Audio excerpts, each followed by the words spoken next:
Hello and welcome to Underpaid Gamers Podcast, the official podcast of underpaidgamers.com. My name is Tony. I am here with my friend and colleague Justin. What's up? It feels good to say that. Justin is back from his worldly adventures. What's up? Enough about that. We're talking about the Suicide Squad today. Theme song.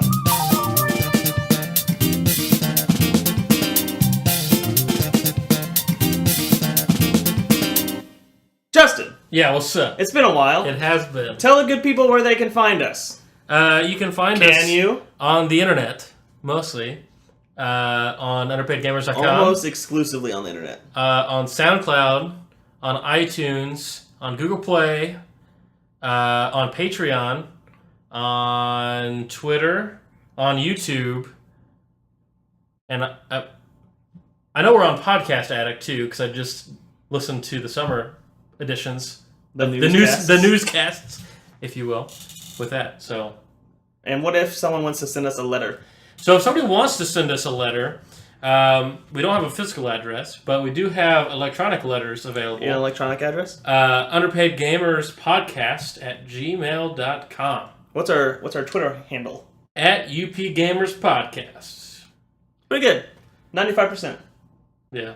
You did pretty good. What I forget? You just forgot the email. Oh, okay. Until I reminded you. That's true. So, A for you. Thanks, man. Not A plus. What? Okay. It's been a while. Fair enough. 95%, I'll take it. Okay, so we're talking about Suicide Squad. Yep. You just got back. Let's say 2 minutes ago you just got back. Mm-hmm. And in that 2 minutes we went and saw Suicide Squad. Yeah. And now we're doing this podcast. Right. Because this podcast is so important to us. It is. So, before we get into that, I have news. And as I have told you in those 2 minutes when you just got back, Yeah. I've changed the news segment a little bit from what we used to do. Yeah. For all those people that did not listen in the summer, I don't blame you. It was just me. It was mostly just newscasts. And in that, I was talking to myself primarily. Mm-hmm. And the lovely listeners at home. Obviously. But I had to change things up to make it flow more fluidly. So instead of what I used to do was just notes and bullet points of things, I've now written explanations about the facts.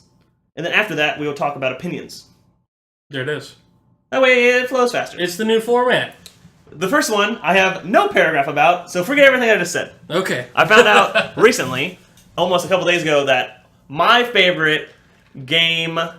Justin has a large drink, so if you hear some ice and some slurpings, it's his large cola from the theater. Cinema. From the cinema. Anyway, one of my favorite game franchises, Dragon Quest. I found out that Dragon Quest 7 is coming to 3DS September 9th. Well, that's exciting. I didn't know that until like a couple days ago, and I'm like, that's pretty cool. I know how much you love that game. I'm currently playing Dragon Quest 5 on my phone, as I have gotten it for free. Nice. And I have Dragon Quest 8 in my PS2 right next to me. Oh my gosh. I'm surrounded. You are all about that Dragon Quest. I do love it. Anyway, Justin, I don't know how much you know about this. Okay. Probably nothing. CSGO gambling. Have you listened? I talked about it a lot in the summer newscast. I don't remember. Okay. So, CSGO, Counter-Strike Global Offensive, has skins. There's a rarity to these skins. Oh yeah, I remember this now. So, they can then trade those skins with other people. Mm-hmm. Some people might say, I will trade you one of my good skins for two of your not so good skins. Yeah. Therefore, they are establishing an economy. Right. Based on skins. Some websites have then made this economy into a lottery type deal where you can put in your skins, very similar to how you put in a casino token. Right. And then if you win all of the pot, all the skins that are in the pot, i.e. casino tokens. This blew up when two very popular YouTubers, Pro Syndicate and T-Martin, were found out to have ownership in one of the CSGO CSGO gambling websites called CSGO Lotto. Mm-hmm. And they did not disclose that they had ownership, and they had made videos and profit off of people going to the website and then advertising for it without disclosing that they are also owners. It's a big no-no. So, there was a lot of civil suits filed against Pro Syndicate, T-Martin, Valve, the creator of CSGO, and probably Steam as well as every single website that has gambling skin gambling. Dang. Valve pretty intense. eventually sent out a cease and desist letter to every single one that say, listen, stop doing this crap. And Valve went on record to say, we never supported this. And then they said, we're going to tell people to stop. I don't know about that. So it has gotten bigger than just Syndicate and T. Martin. Although, that is why I got involved, because I don't like T. Martin. Because underhanded things like this, this is not the first time. Okay. He also has, like, I believe the combined total of T. Martin and Pro Syndicate is, like, almost 20 million subs on YouTube. Oh my goodness. So that's a lot of people seeing these videos. Yeah, quite a bit. Anyway, the main defense against this was that the skins are not actual currency, and does not qualify as actual gambling. The biggest comparison I can make, like I did, was casino tokens. So as this has gotten larger and larger, I've tried to stay on top of it. I always make a little segment about it in the newscast, because I find it interesting. Yeah. This week is about the CSGO Lounge, which is another gambling website. The CSGO Lounge, this is my paragraph. As the CSGO gambling suit continues to take shape, CSGO Lounge has filed for an official gambling license.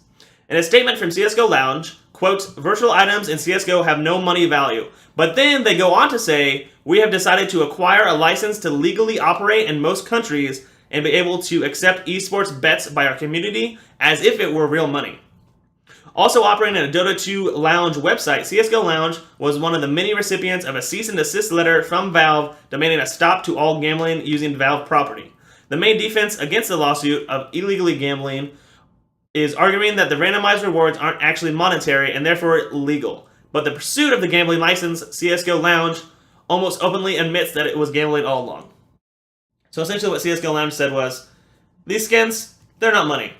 And then the next paragraph they said, these skins, they're going to be money now.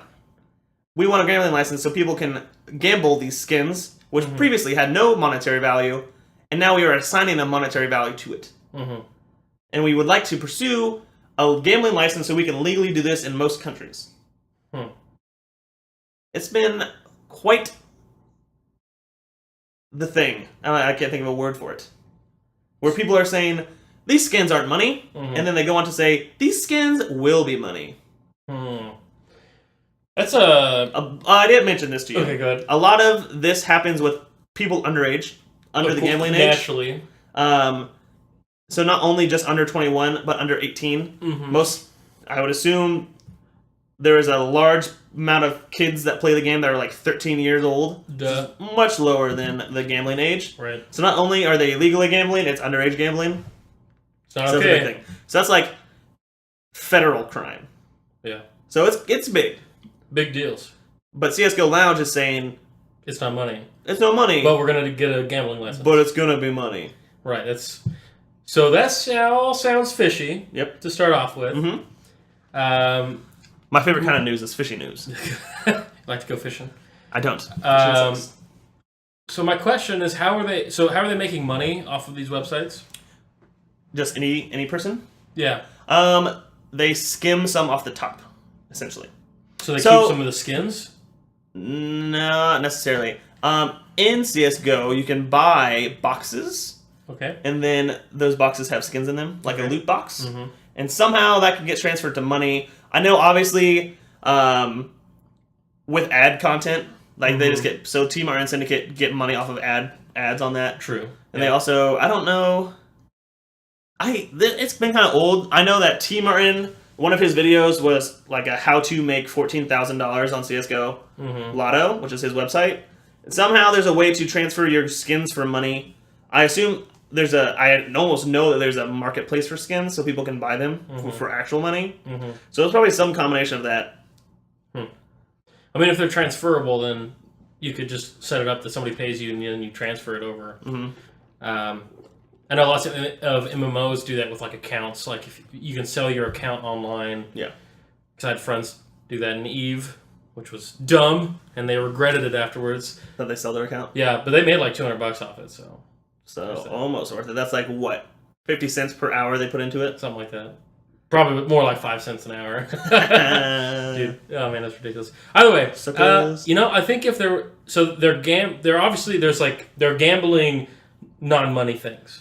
But people are making money off of it. They are equated to non-money as I would equate a casino token to non-money. You can't take a casino token out to McDonald's and buy something with it, just like you can't take a skin to McDonald's buy something with. But there is a specific dollar amount allocated to those things. So you can get money out of it, yeah. So I don't know how that's not gambling, or how they... Because even if...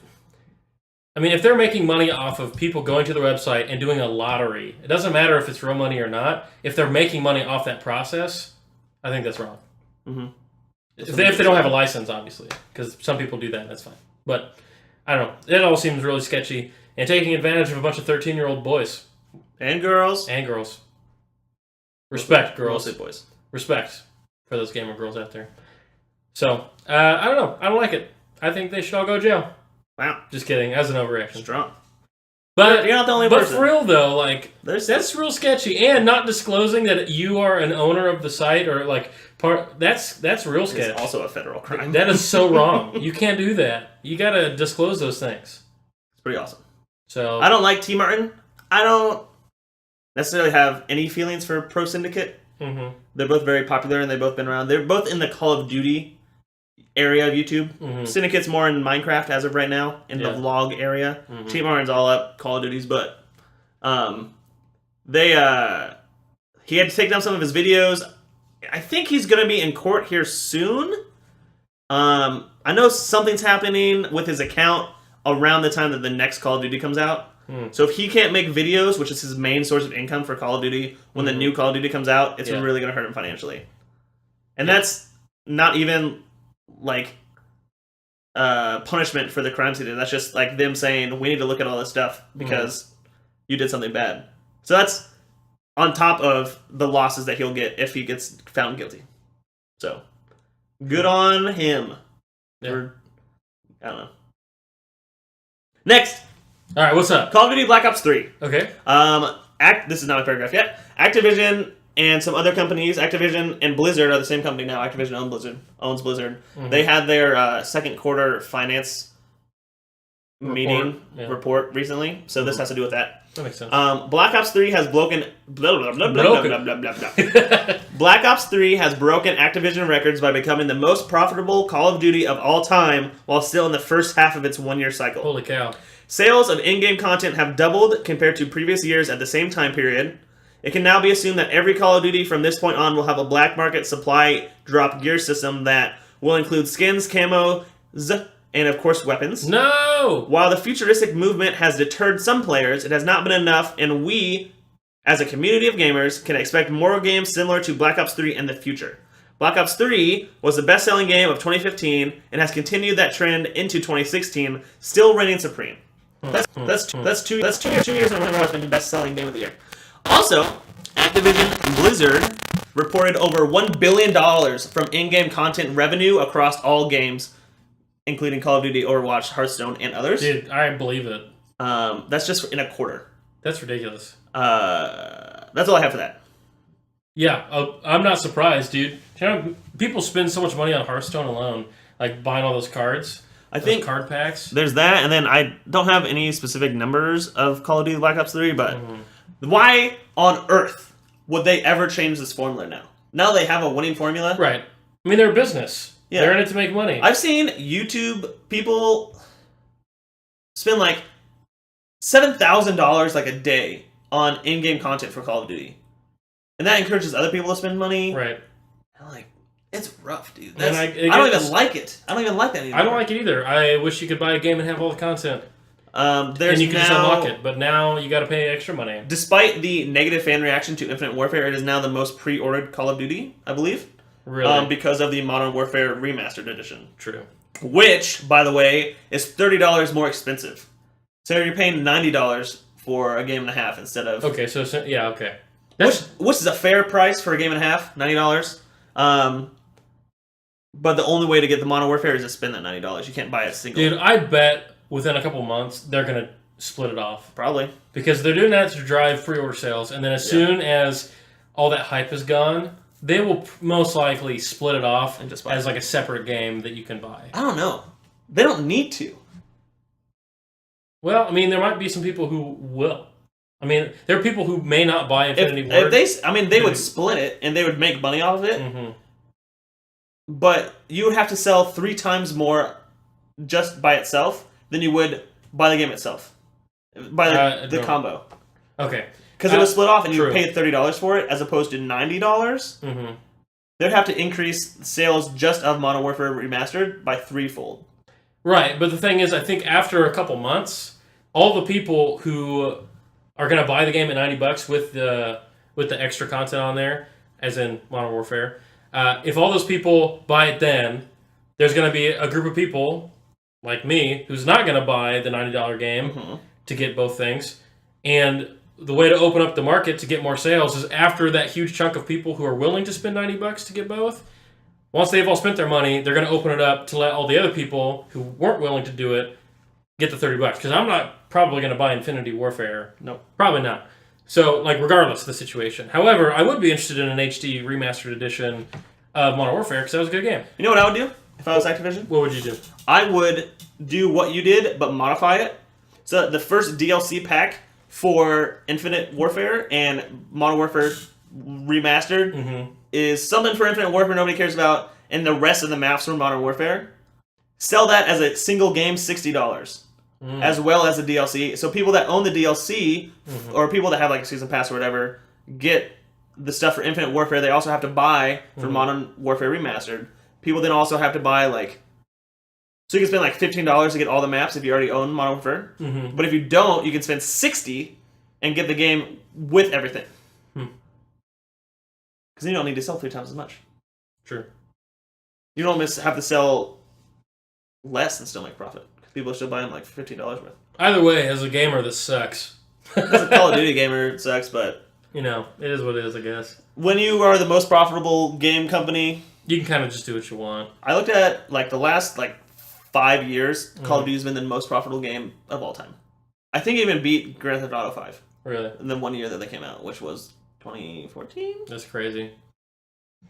Crazy! No, it'll be before 2014. I don't know. Anyway, their in-game content is incredible. $1 billion in revenue. That is a lot. I mean, probably $10 of that's me on Hearthstone way back when I bought the expansion. Or 15. Oh, I bought an expansion. Because I bought, not Naxxramas, but the one after that. With real money or in-game money? With real money. I thought I bought it with in-game money. Because I didn't want to, because it takes so long to do that, and I just wanted to play it. So I just spent $15. I was like, I like Hearthstone, I think it's a fun game. I'd already poured 30 hours into it, and I was like, might as well. When was the last time you played Hearthstone? It's been a while. I mean, I beat the expansion, and then I was done. Yeah. Because you just keep running into the wall of, okay, now it can only go at the basic speed of the game. Because you just limit yourself if you're not willing to spend money. And that's why it's annoying. But it's also free. But it's also free, so I mean, which could then sense. be if someone then spent $60 on Hearthstone. They said, "This is a game I can get behind. I would pay $60 for this on the shelf. Why not pay $60 worth of cards?" Right. That's all in-game content that can be added to this $1 billion. Right. For sure. As opposed to disc sales of Black Ops and Overwatch, you can't. And that's the reason I bought it is because I went into the school and I talked to one of the guys I work with who plays the game, and he's like, "Yeah, I spent $30 on it to get both of the expansions or something like that early." And I was like, "Huh." I was like, "Why'd you do that for? It's free." He's like, "Well, I want to support them because I really like this game and I think it's worth that much." And I was like, that's a really good reason to do it. That's why you should buy Uncharted 4. Instead of buying my copy, you should. No, for sure. I mean, I'm gonna buy it. I just don't know if I want to spend $60 on it, as opposed to spending 40. It's just RPGs, dude. One big thing of news and one small thing of news. We'll do the small one first. Okay, small. Elder Scrolls Legends, the closest contender to Hearthstone, is now in open beta at Bethesda.net. It is now and forever will be a free-to-play collectible card game. That's all I have. So if you want to play that, so there's an Elder Scrolls card game now? Yes, they announced that at E3. You missed it. You're right, Kim. Dang it, that's crazy. It's the closest relative to Hearthstone, although they are not very similar. If that makes sense. The way they're played is different. Yes. The rules are different. Interesting. And then there's a Gwent game coming, mobile game. Nice. Gwent mobile game. I know you like Gwent. I do. That was the only player of Witcher I liked. That's funny. I played some Witcher over camp. A little bit. See, I watched an analysis of the Bloody Baron quest. And people say that's the best quest in the game, or one of the best in the game. Yeah. It did not make me want to play that game again. Most times when I watch gameplay of something, I'm like, I want to play that game. This one, no. I didn't really like the Bloody Baron quest. I I just wasn't too much. I wasn't committed to it, and I didn't know why I should care. Yeah. I mean, I really wanted to know more about Siri. Yeah, that's her name. Cersei. I want to know what happened to her, and then we go on this huge quest just to learn, I guess, where she went. But it was just so many hours just to get to the point where you can be her or find out where she goes. You can play her in the quest. Yeah, at one point. Weird. But I don't know. It's just one of those games. Sorry. Go ahead. I was going to say, when I played it at camp, I added probably another 10 hours onto my game time, did a couple side quests. Skeleton. And then I ran into one of those problems in the game where I just tried to do something that was way above my level, and I just got destroyed over and over and over again. And then I was like, you know what? I'm done with this game. The game is too dense for me. It's very dense. There's too much. There's a lot. There's just too much. There's not, and I feel like there's not a lot of direction to it. Yeah, there's not a lot of direction, and I don't feel like there's not like a charm about the game. Like some games, there's just something about it that you really enjoy. Maybe there's like some humor to it. Maybe there's characters that you just like grow to love. I don't like Geralt that much. Geralt? He's just gruff. Mr. G? He's pretty two-dimensional, I don't like the way he looks. He has a big old scar down his face. I think he looks fine. The character. I hate Roach. I hate the name Roach for a horse. I do too. I know that that's a Witcher thing, and this is the third game I'm picking up right in the middle, but no thanks. I don't like the voice acting for Geralt either. Like, everything is so raspy and gross, and it's monotone. Like, it never changes. I don't know. There's just a lot of things about that game that when I first got it, I was like, oh, this is so cool. Look how much stuff there is. And then now I'm like, wow. After playing it on and off since I got it, it's like, nah, I don't know. They pushed the limits on modern RPGs. Mm-hmm. I think they gave Fallout 4 a run for its money. Mm-hmm. I think the next game by Bethesda that's RPG will need to look out for the next game by CD Projekt Red, which is Cyberpunk. Okay. I think there's now competition in that segment. Instead of Bethesda just running wild. Like it has been. Yeah, I think there's now competition in there. Mm-hmm. That's good. And I think it's good for the market. Yeah, for sure. Competition's always good for markets. Speaking of economics, I have more financial reports. Ooh, let's go. Tell me. PS4 accounts, the PlayStation accounts for 78% of revenue for Sony between April and June 2016. I'm not surprised. Which is an increase of 14.5% from 2015. From Sony's fiscal report, quote, this significant increase was primarily due to a significant increase in PS4 game sales, including through the PS Store, and a decrease in PS3 hardware and software sales, end quote. Games released in the quarter include Dark Souls 3, Ratchet & Clank, Doom, Overwatch, Lego The Force Awakens, and of course the best-selling game of 2016, selling 3.41 million units, PlayStation exclusive, Uncharted 4. That's what's up. At an average of $55 per Uncharted 4 sales alone, Uncharted 4 adds $1.86 million in revenue to Sony. To compare that to Sony Movie Studios, the total Sony Movie Studios took in $2.13 million. The gaming sector of Sony is the strongest of the whole company in a usually slow quarter. Not a lot comes out in that quarter. Yeah. I have one more piece of news after that too. So, Uncharted 4 alone did more than half of all of Sony movies combined in that quarter. Yeah. Not to mention Ratchet & Clank, which did incredible. Doom. Yeah. And Overwatch sold so many. And Lego The Force. I mean, those are the major games that came out. There's also more. For sure. And are those all produced by Sony? I mean, they get some off the top, obviously. Yeah, for sure. I mean, specifically the first party, Ratchet & Clank, right? Uncharted 4, Dark Souls 3? I know it's Software is the company, but it might be Sony that is the producer behind it. I don't know if that's exclusive or not. Yeah, I don't know. Well, no, I'm pretty sure it is exclusive. No, Demon's Souls was to PS3. Yeah. I don't know. Either way, Doom's obviously not, and Overwatch and Lego are obviously not, but those are like the major. There's also other games. And then you have to include the in-game stuff. So there's not any for Ratchet & Clank. I don't know if there's for Dark Souls. Doom has some stuff. Overwatch obviously has a lot.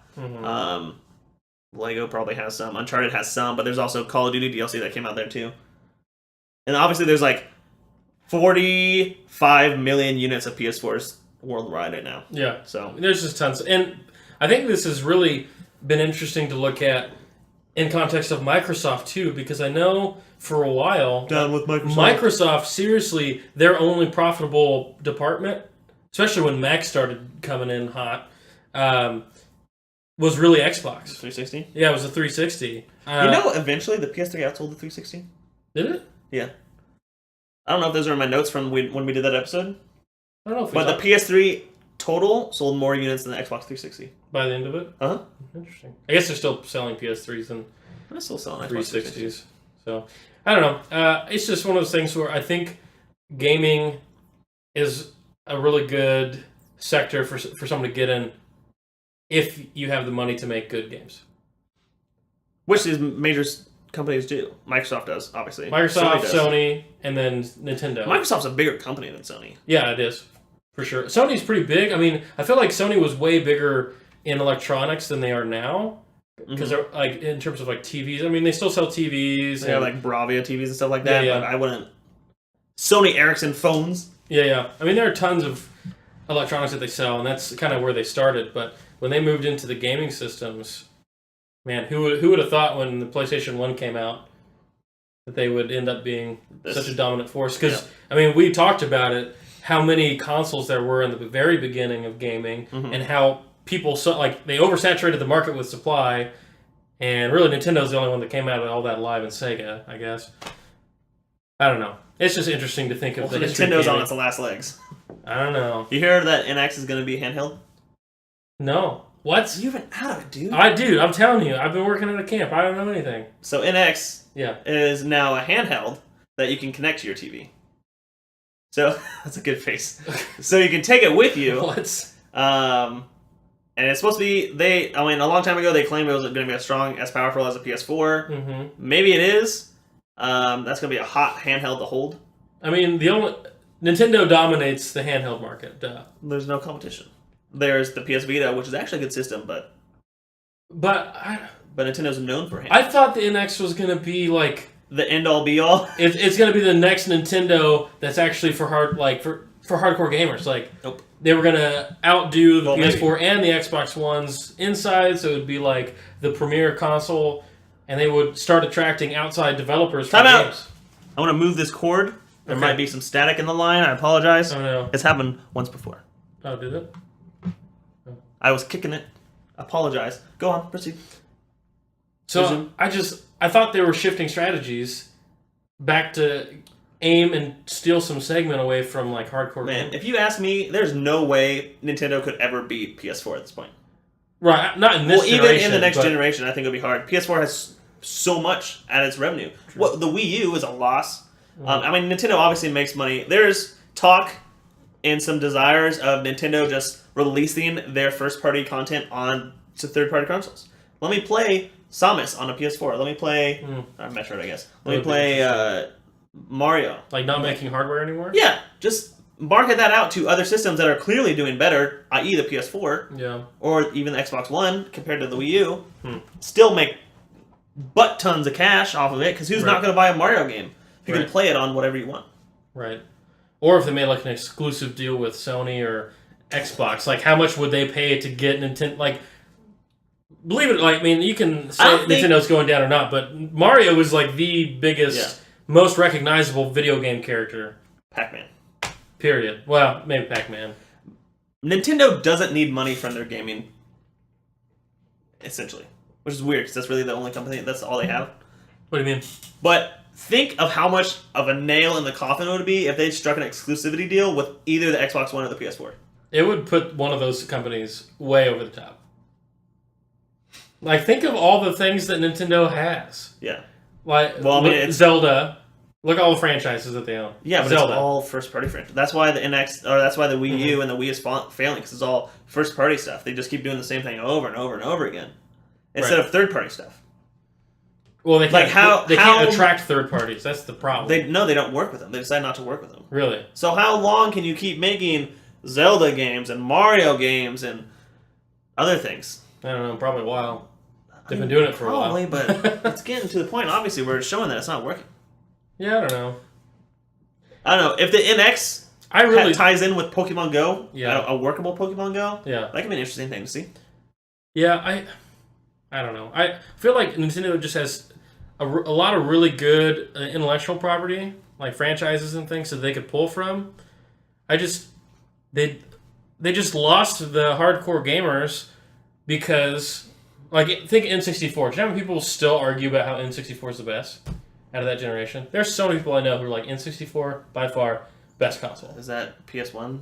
PS1, Dreamcast, all that. I don't know. You gotta take the controller into consideration. I know. Well, some people love the controller. I feel like... Do your friends have 3 hands? I guess. I don't know. That's the only way it works. It's one of those things where it's like the ugly stepchild or something. Yeah. And you just like are so fond of it. I don't know. I think Nintendo shot itself in the foot when I would own a console and my grandmother also owned the same console. The Wii? Yeah. I'm like, maybe I'm not so cool anymore if grandma has the same thing. But, yeah, I mean, that's when they lost a lot of the hardcore gamers is with the Wii. But the Wii was so successful. Yep. So, I don't know what to think about it. I was really hoping that they would come out with like a really beefy system. Yep. And they would start working with PC? Yeah, something. Nintendo PC. And then that way, and then they would start working with third parties again, so that way people could have that as like a choice. Yeah. Because like honestly, I like Nintendo. I like the content. I've liked so many Zelda games that I've played. I mean, you can get like Call of Duty and stuff on Nintendo, but that's not what they're known for. Right. Well, and who's gonna play it on a Nintendo console if it's not as good looking, right? Yeah, I mean, that's been the issue with the Wii and the Wii U, is the Wii doesn't even have HDMI connectivity. Right. It's when it came out as the Xbox 360 and the PS3. Yeah. They both did. The Xbox One did, I think. Or Xbox Original. Gosh. Why would you name the Xbox One and Xbox One? The original Xbox didn't have an HDMI. Oh, okay. But let's go back to the PS4 accounting for 78% of revenue. Okay. Think about what that means for the future. So many tangents. What does that mean for the future of Sony? Well, they're going to be chucking money back into this thing. Yeah, they are. That's good for anybody that owns a PS4, anybody that's familiar with the PlayStation system. That's fantastic for PSVR. People, For sure. Shuhei Yoshida, who is the Sony director of first-party titles, Oh, yeah? has said that the PSVR is going to be equivalent to a PlayStation 1. It's kind of like a stepping stone. It's kind of like the building block for the generation. Yeah. Whereas the PS1 was a good system. It was all right. Yeah, it was But good. the PS2, oh man, that blew things up. Yeah. Expect that from the PSVR too. People are going to have to get down in the nitty-gritty in the PSVR. Some people are going to have to take a loss on that. You're going to have to buy that. You're going to have to say that I want to support this. Mm-hmm. I want to buy these games. And then the developers will throw games at you. Mm-hmm. And you'll be like, well, this doesn't really work on the PSVR. This does work on the PSVR. And then the next generation, you're going to see more of the games that work. It's definitely going to be a risk that they're taking. But with lots of risk comes lots of rewards. Or it could fail utterly. But I think that there's enough momentum behind VR that it will be successful. Like, there's been enough... It's coming out in October. I mean, it's coming out, obviously, but it being successful or not, I think there is enough momentum that it can be successful. I'm not going to buy it. But I'll be very interested in how it works. The only way I'll buy it is if there's a game that comes out that really makes me want to play it, and it's VR. Like, if there's a game that comes out and it has, like, amazing reviews, there's enough content for it that's really good, I might buy it. I'm not going to buy it when it first comes out. Yeah. For sure. For sure. Unless somebody wants to gift it to me, in which case, I'd be cool with that. Yeah? Sony, you listening? Sony, hey. Hey-o. Anyway, so, obviously, there's a huge success to the PS4. That was understood in the first couple months it was out. This large of a success is interesting to see. And it's even more interesting when you start to think about the future and where that will... Why would Sony not invest in its highest grossing platform for a specific quarter? That's true. Right? So obviously, they're working on... Or they're going to get money from the Spider-Man film and the Marvel films now that it owns. But I don't know. Maybe, I mean, the Spider-Man film might make more money than a PS4. I mean, it might. I mean, Civil War made $1 billion. Sony, from what I understand, Sony... Since they got hacked, they really struggled to make... Which hacking? When North Korea hacked Sony Pictures. Remember that? Oh, yeah. When all the emails went out? Yeah. Yeah. So, I feel like Sony Pictures is maybe still recovering from that, and that's why they haven't made a lot of money. Maybe. But, at the same time, I love video games, so do that, Sony. Yeah, do what we say. One last thing. Okay, let's do it. No Man's Sky. It comes out this week. What up? No Man's Sky servers will be wiped before launch due to early released copies. Oh, people getting those copies? Man, you've been out of it. I know. No Man's Sky there was one disc that was being auctioned on eBay by someone that essentially stole it from GameStop. Oh my! Have you heard about this? No. There's a guy that paid like $1,300 for it. Played it. He played it and he uploaded videos. He was streaming it and putting videos on like Daily Motion on like YouTube. And then Sean Murray, who was the director of No Man's Sky, essentially gave him the "I'm not mad, I'm disappointed" mom tweet. Yeah. He said, "Hey man, don't ruin it for everybody." And the guy that was playing was like, "Aw, okay." So then he stopped putting videos up. Yeah. But that did not stop him from reviewing it. He was a one-man review machine. He's the only person that had the game. Yeah. Everybody else had an embargo. So he was telling people all these things about it, if they asked. So he said that there's a way that you can manufacture things in in-game currency to where you can get to the center of the universe, which is in-game for No Man's Sky. That's the whole goal. In about 10 to 12 hours. Which is not very long for a game that boasts infinite time played. He said, without using that, he got to the center of the universe in around 30 hours. 25 to 30 hours. Again, not very long for a game that boasts expansiveness. Right. The only thing I have to talk about that is that he wasn't playing with anybody else, so maybe there are not things in his way. But then there was also, as you would expect, once the game was shipped to retailers, people got the game. I know that when I worked at Family Video, as we rented video games, they obviously had to be open before we put them in the boxes. Before the release came out, I could take it home and play it. So I assume that's happening at retailers around the world. So the No Man's Sky developers had said, all right, you guys can play it, whatever. The server's going to be wiped. So I mean, everything you did that has to do with these servers, you're going to have to restart over again. Yeah. And I don't think that's necessarily out of spite. That's more just like, everyone's going to start fresh. Well, I was going to say, it's fair for everybody if it's a clean slate. Because from what I understand, like, you get to discover planets and name them and things, and that's what it is. So if you get on the game and there's already like thousands of things already picked up by all these Family Video employees, then that's not fair. That's not fair if you're like really wanting to start fresh on the game, you know, or if you're like pre-ordering it and excited and pop in the game, everything's already discovered. Except for you can't because there's 18 quintillion or whatever. Yeah. They say that there's a high chance that you'll go through the whole game and not see another player. This game does not sound like fun to me. I mean, I know you're going to be all about it. I'm going to play it. But there's nothing about this game that appeals to me. Like, I was watching some of the trailers, and like, so let's say the trailer was 3 minutes long. Okay. The first minute and a half I was watching, I'm like, oh, that looks like cool. That looks like a fun time. And then by the last minute and a half, it just got so boring and dull, and all these things kept happening, and it was like, I never want to play this game. And my mind might change, and hopefully my mind does change. I think it would be fun if I could buy this game and have fun with it. Obviously. But it does not look like something that is interesting to me at all. I mean, like I said, they're boasting such a large game. You know how many people work at Hello Games? How many? 12. Nice. So, I mean, how are the servers going to handle all this? This is a game that you need so many people working on. I know they're backed by Sony and things like that, but I feel like they kind of threw themselves under the bus a couple years ago when they first announced it. They said, this is a game of infinite possibilities. I remember when I first saw it, I'm like, this is not going to be good. You don't think it can just live up to its hype? I don't think it can live up to its hype at all. I think there is going to be a lot of used copies on game shelves a week or two after release. People are going to get it. They will either just not like it, which is fine. People don't like games. Yeah. Or they'll get to the point where they're like, I just don't want to play this anymore. Like I haven't seen and done everything I can see and do. Right. But it's just it looks repetitive. Yeah. I mean, it might suffer from the fact that you can't do everything. Even though you can. Which sometimes, like The Witcher, we were talking about that earlier. Like, I can never do all the side quests that game. I do not have enough time for that. That's so annoying. And to me, I like to get all the trophies if I can. I like to have a clean slate. You know, I like to have as few active quests as possible at a time. Right.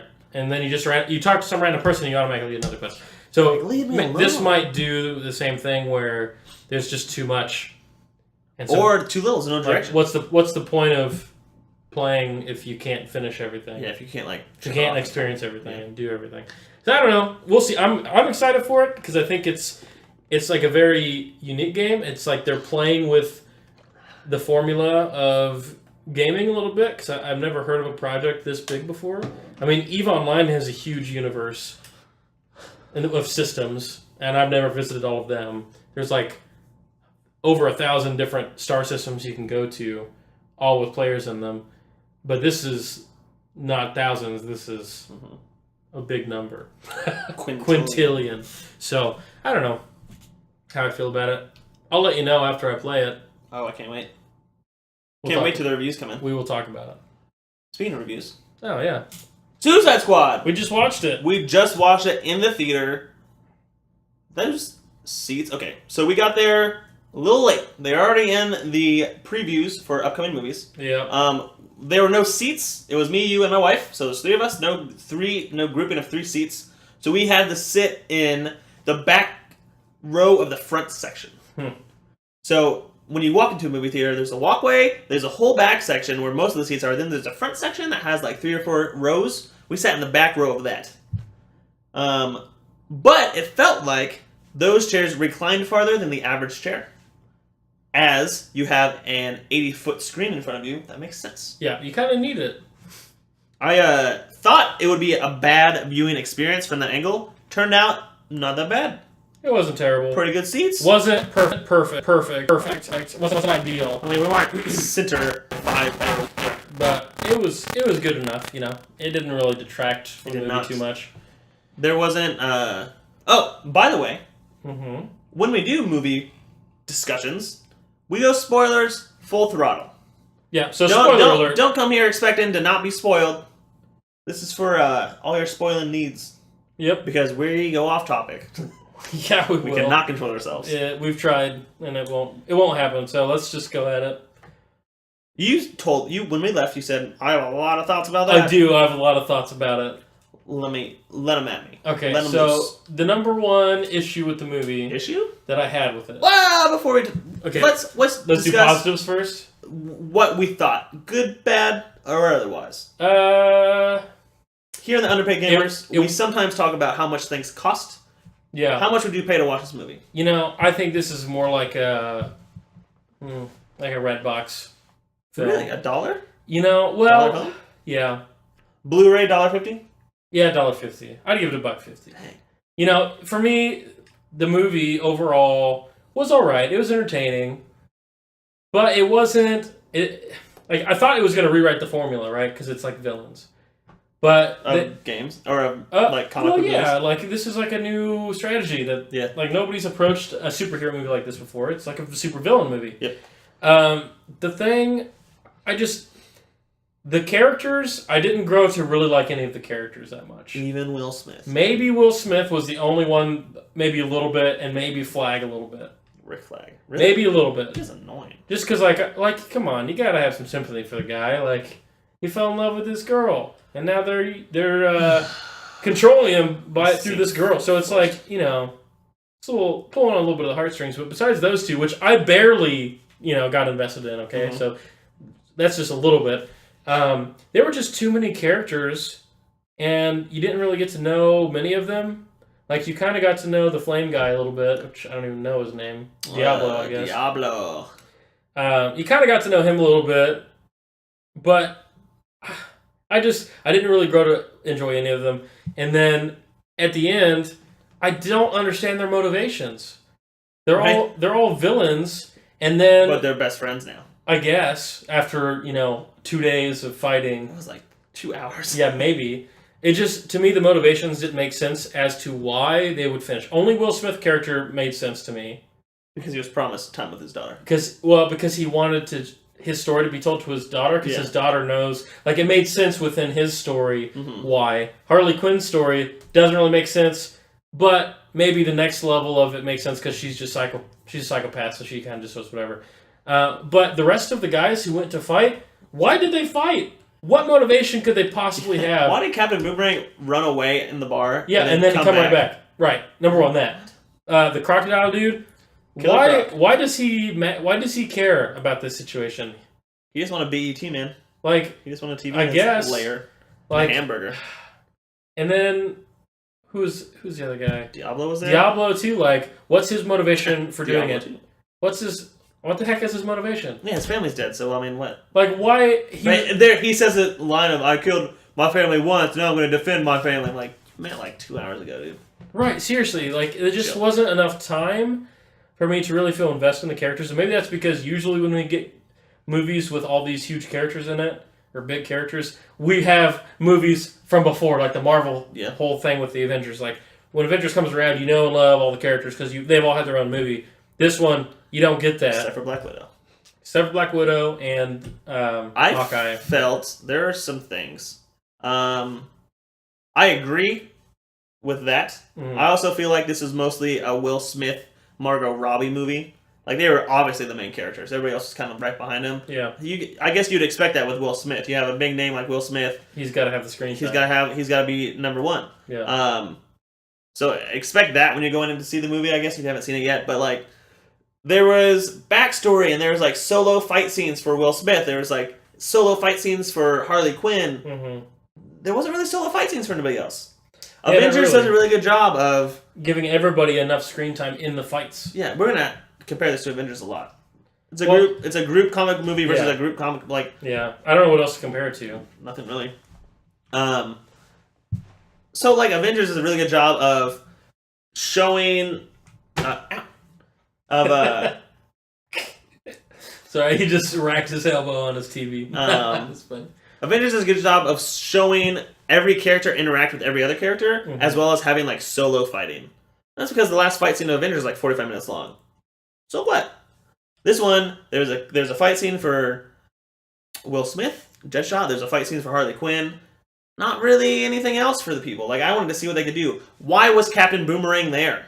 Yeah. He could do literally nothing. That's one of the characters that, like, not a lot of people know. You expand on that. Yeah, I have no idea who he is. Expand on that. Killer Croc is more popular than Captain Boomerang. Captain Boomerang's a Flash villain.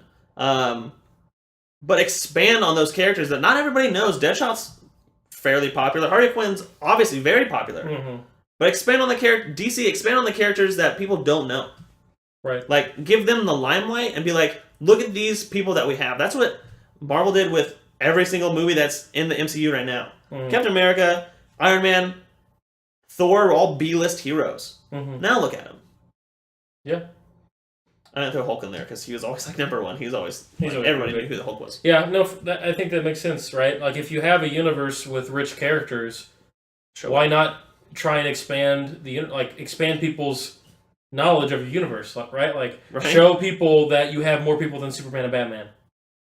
Like show people that. Well, they have 2 Jokers now. Yeah. Oh, I want to give you my price for this movie. Okay. I would give it a movie theater ticket price. I'm not regretting that I saw it in theaters. Yeah. And you know how much the theater aspect affects how much I like a movie? We've talked about that before. Quite a bit.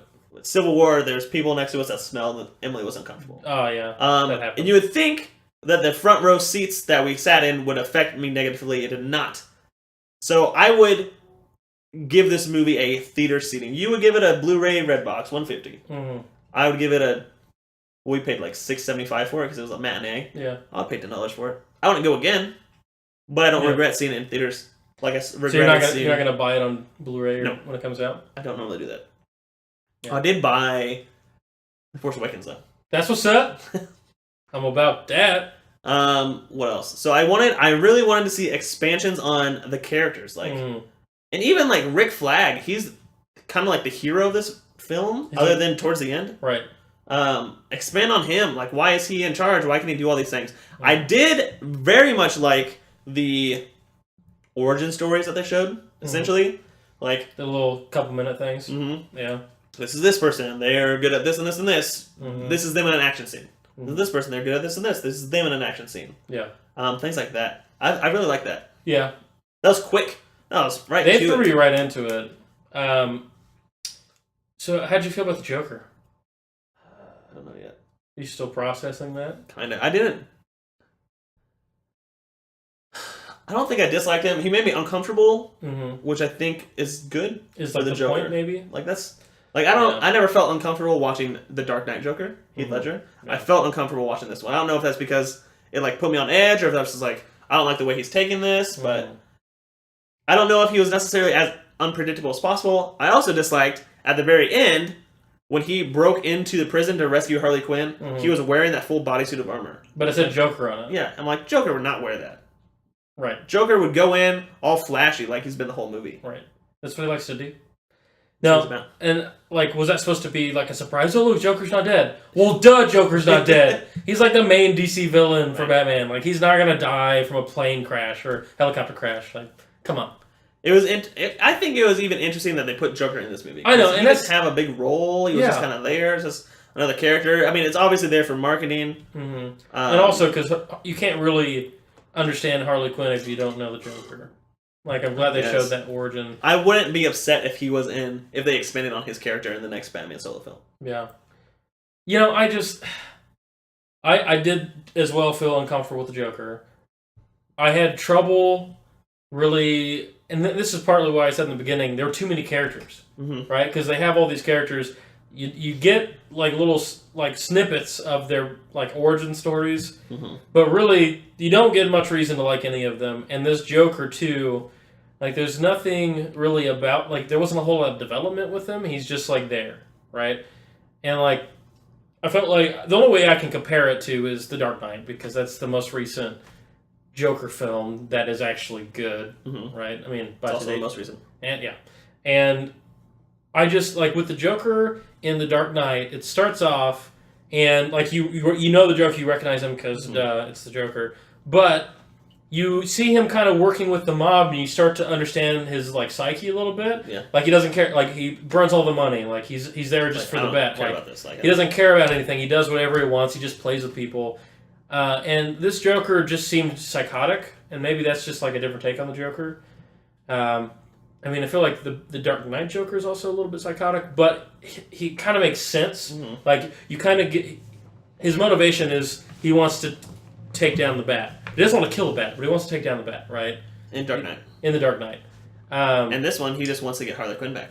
Yeah, and he's just... It's weird because he left her to begin with. Right, like he tried to give her to that one guy in the beginning. I don't know if that's just him playing with it. That's him playing with her. That's just like... I guess that's just his character. He left her in the car accident. He swam away. Yeah. That's weird. What the cuss? So obviously there's going to be comparisons between this and Heath Ledger's Joker. I think they did a very good job of separating those two. This Joker is very different from the Dark Knight Joker. Yes. And that just shows different things. Like, it's them saying, look, we had this character before, it was very good. This is the same character, but it's different this time. I wouldn't have wanted to see Jared Leto do Heath Ledger's Joker. I want him to do his own thing. And he kind of did. He kind of went crazy with it. There are some things about it I didn't like. I don't know if I can necessarily put my finger on it. I want to say it was almost like too sexual. Like he was always trying to do these sexual things. I was like, just cut it out. I don't know. He always wore these really flashy suits, which I guess the Joker kind of does in general. But I don't like all the tattoos on him. For the Joker, he laughed a lot, but not necessarily as much as I would have liked. Right. I liked the laugh that they did. It was really creepy. Yeah. He was laughing when they took over Savior 1, which was the helicopter to pick him up on the top. He took that over. He was laughing the whole time like, this is the Joker I want. Insane. Doesn't realize he's a danger. Things like that. Yeah. Two things. I want to talk about Deadshots for a second. Okay. One, when he tried to shoot at Harley Quinn, he flipped something on his gun. I assume it just made it go from semi-auto or fully auto to semi-auto. And then he shot and missed, I guess. Yeah, I mean he said he missed. He said he missed, and also the sight was on her the whole time. Maybe he changed the rangefinder on it. I don't know. It just seemed really weird. I feel like they could have worked around that better to either where he hit her and it didn't damage or something like that. Yeah. But before that, that's fine. He misses whatever. He does whatever he wants. Before that, they keep talking about how he's never missed a shot before in his life. Right. And how he's so familiar with these guns. I would think that once he picked up the gun in the prison, when they were trying to test him, he would have been able to tell that there was lead bullets in there. Yeah. And maybe he knew the whole time. But what I really, really would have liked, what I think would have really improved the movie was just less than a second scene of when he shot at the prison guard, and he shot it straight up. They've been talking about how he doesn't miss for so long. if then he went to and shot all those other guns, if that bullet that he shot straight up came down and landed on a target. That'd be so cool. That'd have been so awesome, wouldn't it? Because then it would be him showing, like, I know guns. Right. I can hit anything I want. You thought I missed. I don't miss. It lands on something. That would be pretty sick. See, that would have been awesome. That would have been pretty cool. Like, they could have just made it so, like, he was shooting the targets, one of the targets fell over backwards. Mm-hmm. And then it just fell right on the head. And it falls right on it. You're like, wow, that's so awesome. I'm also surprised they didn't do, like, anytime there's shooting stuff in a movie, bullet time. There's always like a bullet that hits somebody in the nuts. Oh yeah. You know, like hits a target. Like he he just did headshots and everything. Like, and sometimes to prove a point, people like shoot it in the nuts. Oh yeah. It's like the target. That's of the nuts, more like obviously. Gangster. Yeah, I don't know. I just thought it was kind of weird. I kind of expected it because I know that they're trying to be funny in this movie. Yeah, I didn't. But the jokes weren't bad. I didn't think the jokes were bad. This is what I wanted to mention. Mm-hmm. There's a trailer for this movie. It shows them all in the bar. Harley Quinn's asking them what they want to drink. Yeah. That was not in the movie. Yeah. I very much appreciated that. Yeah. That's the same thing that Star Wars did with the Kylo Ren lightsaber. Because in the trailers it showed the single blade and then it shoots out the two side blades. And that wasn't in the movie. Oh. But it was in the trailer. Yeah. And so I like it when movies do this because it like feeds it to everybody. Everybody sees it, understands it. And so that way they communicate something before the movie even happens. Yep. So I thought that was fun. Yeah, that was a good choice. There seems to be a lot of sexualization between the female characters in this, specifically Harley Quinn and Enchantress. However, I like the callback to Harley Quinn's old outfit. They did that twice. Yeah, they did. So that was the cool. old jester outfit. It was a lot of fun.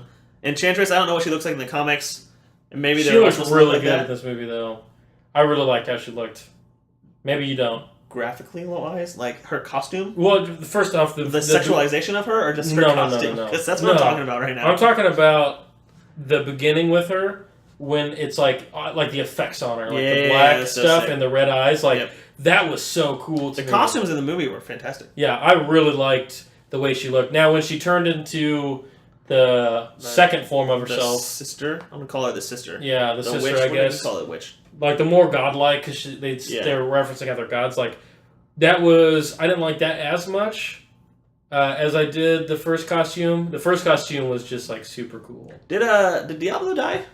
Diablo died. Is that confirmed? Because he died by an explosion and he was already in like a fire form. So couldn't he just be like, I'm gonna absorb this explosion? Well, you know, did the guy that set off the bomb underground die? Yeah, he's definitely dead. There's no way he's alive. You would think so. He's a human, right? Humans. Killer Croc showed up. He's like, "Hey, I'm here." Right. They didn't give Killer Croc nearly enough time on screen for anything. Like, he's supposed to be the muscle. Show him doing muscly things. Now I know that one of the best scenes of a muscle comic book is in Avengers when the Hulk grabs Loki and destroys him on top of Stark Tower. Yeah, that's so funny. Like puny god. That's like the peak of muscle. Yeah. Comic books. Boosh, boosh, right? Boosh. And I almost expected him to do something like that at the very end when he's fighting all those minions, but they didn't really show what he can do. They didn't show Captain Boomerang did nothing. He really didn't do anything. It just goes back to like expand on these characters. Yeah, why would you put that character in this movie if Captain he doesn't do anything? He's always I was thinking about this at the very end of the movie. This movie, I don't think is a bad movie. Mm-hmm. I don't think is a bad comic book movie. Mm-hmm. This has a lot of callbacks to the people that are fans of the comic book. Yeah. They're like, oh, these people are in the original Suicide Squad, so obviously they have to be in this. Mm-hmm. But you can go into the movie without knowing anything about Suicide Squad, much like myself. Does that include the Climber guy?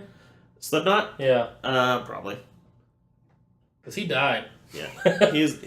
That's been predicted for a long time that they had to show how these would actually blow up. So kill them. What are your thoughts on all of them going? Because at the end of the movie, I'm like, oh yeah, they're heroes. They saved the world. Let them go free. Because they've been doing all these heroic things for so long. Right. And then they're like, oh no, you're actually a villain. You have to go back to prison. I'm like, that doesn't make sense. Show them as villains the whole time. I think it was R-rated. Show more R rating. Show them doing things that they're not supposed to do. Yeah, they didn't really act much like villains. I mean, the only thing was when she like stole the purse, but that's like chump change, right? Yeah. Like it's nothing. But like, I don't know. Diablo had a good motivation to not be because he killed his family. And so that's fine. Okay, that's fine. Yeah. Killer Croc had no reason. Yeah, why he wasn't. Captain just, like, Boomerang had things. no reason. Yeah. Deadshot is a mercenary for hire, but no one really hired him. So that doesn't make sense. Well, he's not necessarily like inwardly evil. He's like, I want money. Yeah. You know, like it's different type of evil. Like Joker is crazy. Yeah. He's not that. He's not crazy evil. He's just like, I do what I want. You know. But there are just things in this movie. I guess I don't know if I just had too high hopes for it or something. I have not watched a trailer or anything for this like the past month because I wanted to go in fresh. Mm-hmm. I watched all the trailers for The Dark Knight, or not for The Dark Knight, for Batman v Superman. Mm-hmm. Which movie is better? Oh, Suicide Squad. Yeah, Suicide Squad was more entertaining. There is so when they're showing the character introductions, they do that weird like chalk neon outline to all that stuff. Mm-hmm. They kind of did a little bit too much of that. Because that's so? really cool for the intros, but then they kind of did it for all the Joker stuff and all this other stuff. Like, Mm-hmm. that's a little too much. Joker's design was kind of weird sometimes. They showed him being real crazy, but not crazy in a Joker way, just kind of crazy in a sane person way. Yeah. Makes sense, I don't know. I don't like his grill. Yeah, the grill in his mouth is weird. It was like he was like a gangster Joker. They just give him some bad teeth or something. I don't know. What do you think about Katana? Was kind of confused by her character. I mean, she's bad. I don't get it. Why can I kind of considered her like a neutral character. I don't know why she was helping them she worked with Rick Flag in his backstory for some reason? I don't understand They're why. kind of just like we know each other. Like, okay. I don't know why they work together. I don't know why she's helping. Time out. The sword was back to the story, the origin story. What the heck? Oh. My shelf is falling off. Back to the origin story of the Enchantress and June. I mean, Rick Flag called her June, the white girl, the archaeologist. Dr. June, Let's talk about how bad of an archaeologist she is. She fell down a hole. That's standard for archaeology. And she automatically broke a ceremonial urn. Yeah, that's what I'm talking about. She like broke it off to look inside. As an archaeologist, you don't do that. You go that and you preserve these things. You don't pick it up and twist off the head. Right. And there was no indication that she was being coerced to do it either. That being called to it or anything. Right? Like there was nothing. She grabbed it by the body and grabbed it by the head and broke it open. Yeah. Like you do something. Yeah. Like. And did she not watch The Mummy? Like, does this archaeologist seriously not watch TV? You know what happens when you open urns. Bad things happen. You can't do that. You gotta back up. Like, there's no way you're worth your salt. Yeah. But it was very cool. There's that one scene where she turned into the Enchantress in the briefing room. Yeah, and the hand came out from. Dude, that was so cool. Awesome. I know. I really enjoyed that. I really enjoyed the costumes in this movie. Yeah. Other than even the Joker, I mean, they really put a lot into that costume, and I think it's worth mentioning. Not necessarily like that costume, but it was worth mentioning. Yeah. What else? There's some other things I can't remember. I just really wish that Deadshot shot that bullet straight up and it landed. That'd have been cool. That would have been like the best part. Oh, in his origin story, when he shot the ricochet and killed the guy, I'm like, yeah. That was pretty cool. I know. I was like, he said he has like another 10 seconds. This guy just got out of the car. How's he going to have 10 seconds? Yeah. They're not going to lollygag. And then, boom, the ricochet. Yeah. That was pretty cool. He was using a rifle a lot. And I feel like at close quarters like that, it would be easier to use his wrist bullets. Because you can move those faster than you can move a rifle. True. I don't know. Overall, worth a watch. I don't know. Is it the best DC movie in recent years? In recent years? If we don't consider the Dark Knight trilogy, then sure. Is Dark Knight Rises better than this movie? Yes. Yes, it is, by far. By far? By a sizable margin. It's first Superman movie. Second Superman movie. Yeah. Batman v Superman. Yeah. I think that's really it. Yeah, I mean, the Superman movie was alright. Do you think Suicide Squad will make $1 billion like Civil War? No. I don't think either. The Suicide Squad was getting a lot of bad reviews before the movie came out. Yeah. And I saw that, and I didn't want that to affect me. But I did have a slightly negative opinion of it, and I went in a little low, and I think I came out on a high. I think I enjoyed it. You want to talk about the post-credit scene, mid-credit scene? Yeah, sure. It was essentially the mastermind behind the Suicide Squad sitting down at the table with Batman. I can't remember her name. The woman. Yeah, I can't either. Amanda. Let's call her Amanda. Yeah. Sits down and she made a deal with Batman. talk with Bruce Wayne. She's sitting down with Bruce Wayne. And the whole scene... And she's all like, I need protection. It was a commercial for Justice League. It was. However, it worked better than the commercial for Justice League that was inside Batman v Superman. True. Because this scene works better on so many more levels than what happened in Batman v Superman, where he just got the encrypted files. He's like, okay, and then he sends them to Wonder Woman, and she scrolls through them line at a time. And remember, we were sat there like, why is she doing this? Yeah. But I don't hate this end credit scene. I actually thought it was pretty good, very reminiscent of the end credit scene of Iron Man 1. Right. Well, that's why I wasn't super fond of it. Like, we know this Justice League movie, they're essentially copying and pasting off of Marvel with how they're trying to bring it about. Yeah. So I wasn't super impressed by the scene. I think it does work better than the Batman v Superman scene at the end and in the middle, right? I just, there didn't seem to be chemistry between the characters, right? Like, there's something charming about Nick Fury and Tony Stark. Like, when Tony Stark is in a lot of the scenes, he's just like such a big character. Yeah. Like, very charming. Same thing with Nick Fury. He has this persona around him that I'm like, oh my gosh. I don't get that. Like, maybe a little bit from Ben Affleck is like Batman. Like, I think he does his own interesting Batman. But Amanda, I was like, I don't know. I didn't like her. I didn't really like her that much as a character. What did you think about her when she just murders those people? Yeah, that's what I was going to talk about. I was like, what? How's that? Are you a villain too? Yeah, like, what's going on here? There is a lot of blurred lines on roles in this movie. Who's a villain? Who's a good guy? Are there good guys? And I don't really think that's something that needs to be happening in this movie. I don't think there necessarily needs to be defined roles, but there should definitely be a bad guy that's way worse than all the others. Yeah. And I guess you could say that's Joker, but Joker didn't really do anything. Yeah. Maybe, the Enchantress was bad, but I don't know. What was that machine she was making? I don't know. It was just like going around and destroying all the machines. I guess, but like, it didn't make any sense. I guess their motivation was... What was up with their brother? Like, I don't know. They were gods.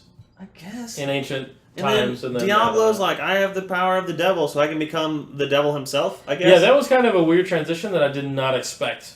Like, him turning into, like, a creature. Mm-hmm. I guess maybe if I knew about their characters beforehand, maybe I would have expected that. Amanda Waller. It just looked weird. That made sense. And then I felt like there was a lot of stuff. This is a personal preference, 100%. There's a lot of stuff that was explained that didn't need to be explained. They're in the bar, and there's even we're all ugly on the inside, but we're pretty on the outside. Mm-hmm. And then Harley Quinn says, except for you, and it pans to Killer Croc. Mm-hmm. I'm like, that's a good joke. Cut it there. And it goes back to Harley Quinn, and she says, because you're ugly on the outside too.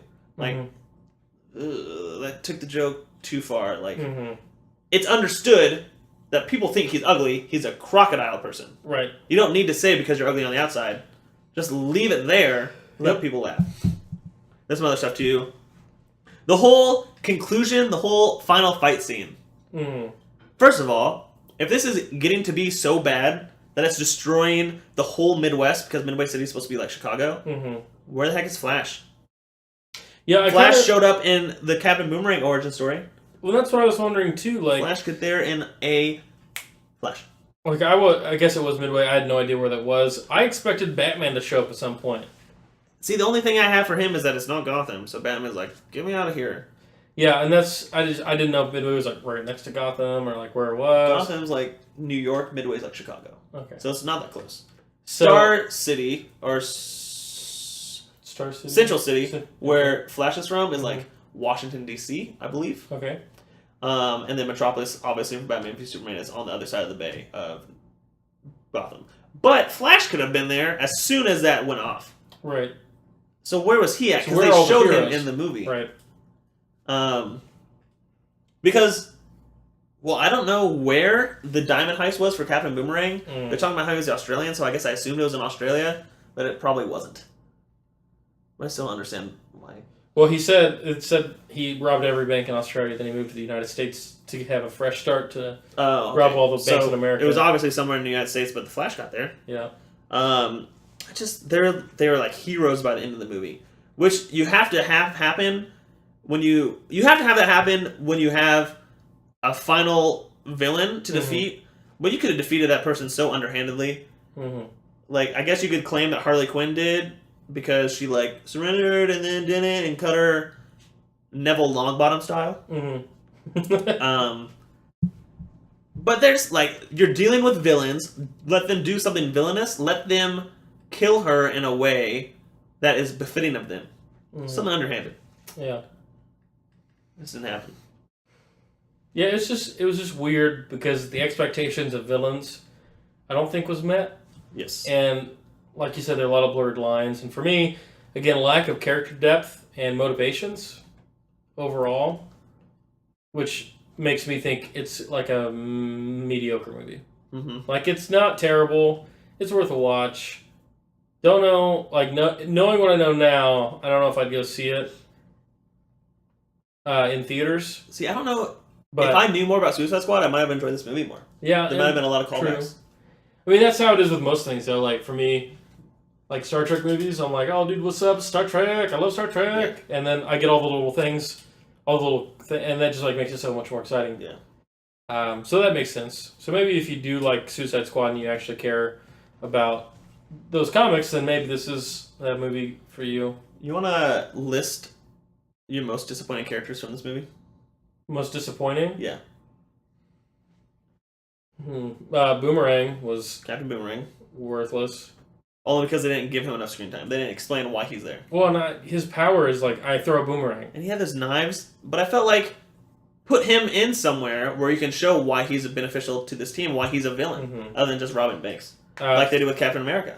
Yeah. Like, people be like, what can Captain America do? He can just punch really hard and jump and has a shield. They put him in movies. He's been in 4 or 5 different movies. Captain America's awesome. You can make a Captain America out of Captain Boomerang. To show people why he's awesome. Yeah. Why he's a fan favorite. For sure. Amanda was a disappointment. Amanda Waller. And I think it's because of the writing. I don't think it's the actor. I thought the actor did a good job. Yeah. I think it's just the writing for that character. It's like, I just don't understand. What's your motivation? Like, what is she trying to do? Yeah. She's clearly not trying to save people. She kills those 4 guys. Right. She doesn't care.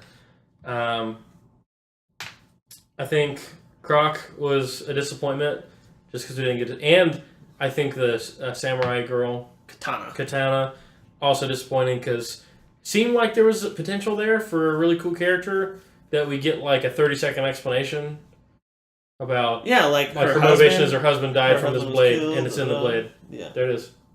Like, okay. So why is this person friends with Rick Flag, and why is she in? I think Rick Flag was a big disappointment too. Yeah, I didn't like the way his character looked. He had all scruffy hair and stuff, like facial hair. Yeah. I guess he's supposed to be some really good military guy. Right, Spec Ops. But like, I don't know.